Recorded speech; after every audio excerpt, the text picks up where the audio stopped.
नमस्कार, मैं हूं सोनिया शर्मा और आप देख रहे हैं राजस्थान वन। एक लड़ाई पायलट गहलोत की, सुनिएगा ध्यान से।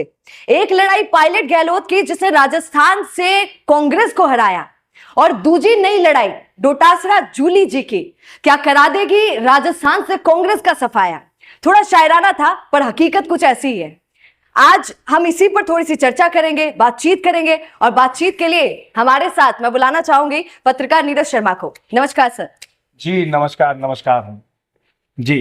बेशक ऐसा आप सभी ने देखा कि विधानसभा चुनाव से पहले बड़ा ही अंतर्द्वंद चला कांग्रेस पार्टी के अंदर, जिसका केंद्र रहे पूर्व मुख्यमंत्री अशोक गहलोत और पूर्व उप मुख्यमंत्री सचिन पायलट। आपस में द्वंद्व चला, मुख्यमंत्री की कुर्सी को लेकर तमाम उनके बीच में खींचतान चली। सचिन पायलट ने फोन टैपिंग के आरोप लगाए, तमाम चीजें हुई। उदयपुर के और तमाम होटलों के अंदर विधायकों की बाड़ेबंदी हुई, विधायकों ने लंबी छुट्टी काटी, यहां तक कि विधायकों पर मसाज तक के तमाम आरोप लगते रहे, लाखों रुपए खर्च करने के आरोप लगते रहे, वो चीजें हुई।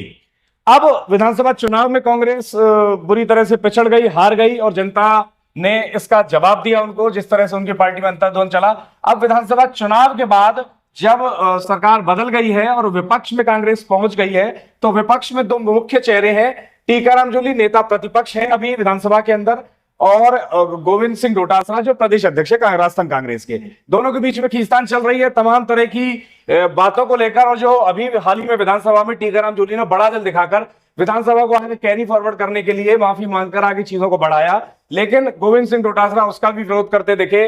वो आसन की तरफ हमलावर हो गए थे। वो तमाम चीजों पर उन्होंने अपनी गलती अभी भी साफ तौर पर नहीं मानी है, माफी नहीं मांगी है, बातचीत हो रही है। लेकिन ये जो उनके बीच में इसके बाद में अंतर्द्वंद जो खिंच गया है, डोटासरा उसके बाद से विधानसभा में नहीं जा रहे हैं, तमाम चीजें हैं, उसकी वजह से बेशक हो सकता है कांग्रेस का जो भविष्य है वो फिर से अंधकार की ओर है। राजस्थान के अंदर राहुल गांधी को निश्चित तौर पर कोई बड़ा फैसला लेकर यहां बड़े बदलाव करने की आवश्यकता है, अगर कांग्रेस पार्टी को राजस्थान में रिवाइव करना है। स्थिति बेहद गंभीर हो रही है, अंदरूनी लड़ाई, अंदरूनी क्लेश की वजह से। जी बिल्कुल सर। पर सर एक बात बताइए, खुद सभापति ने डोटासरा जी को बोला कि आप विधायक बनने लायक नहीं हैं, ठीक है, आपको इस्तीफा दे देना चाहिए। इस पर डोटासरा जी ने बोला कि मुझे वसुंधरा राज्य के समय पे बेस्ट अवार्ड मिला था एमएलए का, तो मुझे ऐसे कैसे बोल दिया। और कहीं ना कहीं विपक्ष को भी, आपकी पार्टी को भी उसका दुख होना चाहिए अगर आपको कोई ये बोल रहा है कि आप विधायक बनने लायक नहीं है। किस बात की डोटासरा जी को टसक लगी वो बता रही हूँ। उनको टसक इस बात की लगी है कि उनको कैसे ऐसे बोल दिया कि विधायक नहीं बनने लायक है, और उनकी पार्टी ने उसके बावजूद भी जाकर माफी मांग ली। इस पर क्या कहेंगे? देखिए, आपके इतिहास के हिसाब से आपकी आज की स्थिति के पैमाने तय नहीं हो सकते। मैं अपने वास्तविक स्टोरी आपको बता रहा हूं। मैं ऐसे कई लोगों को जानता हूं जो अपने बचपन में बड़े मेधावी छात्र रहे, बाद में जाके वो जेब कतरे बने।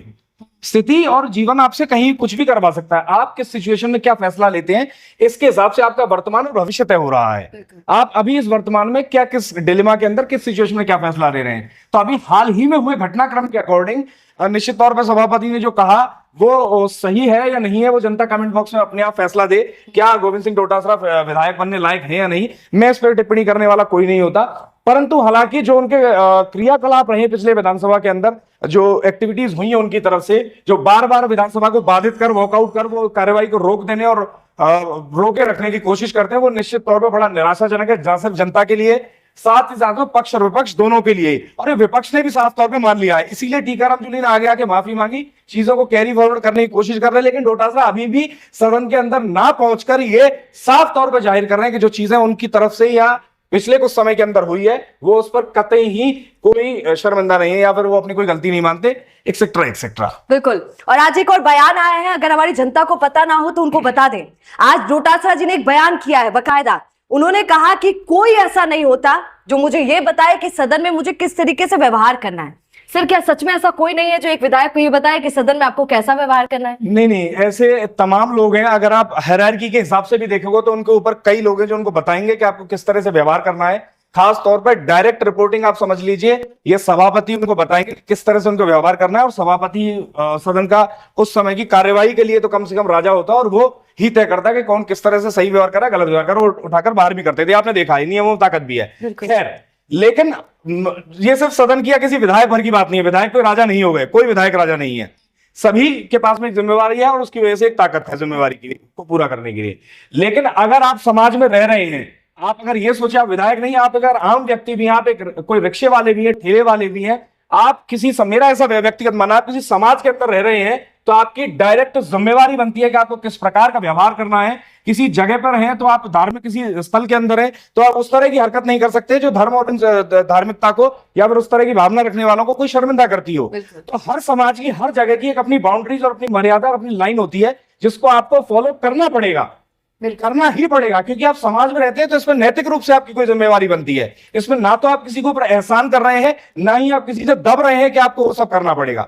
समाज का हिस्सा होने के तौर पर आपकी जिम्मेवारी है, डोटासरा जी की बेशक जिम्मेदारी है भैया। बिल्कुल, और विधायक होने के बाद तो ज्यादा जिम्मेदारी है, काम व्यक्ति से भी ज्यादा। सर, एक और बात कि कल डोटासरा जी दिल्ली गए, 2 दिन के दौरे के लिए वो दिल्ली हैं। मल्लिकार्जुन खड़गे से उनकी बातचीत हुई और बातचीत में कहीं ना कहीं इंदिरा गांधी वाला, दादी वाला टॉपिक जो है वो भी छिड़ा है। तो क्या टीकाराम जूली वाला टॉपिक नहीं छिड़ा होगा?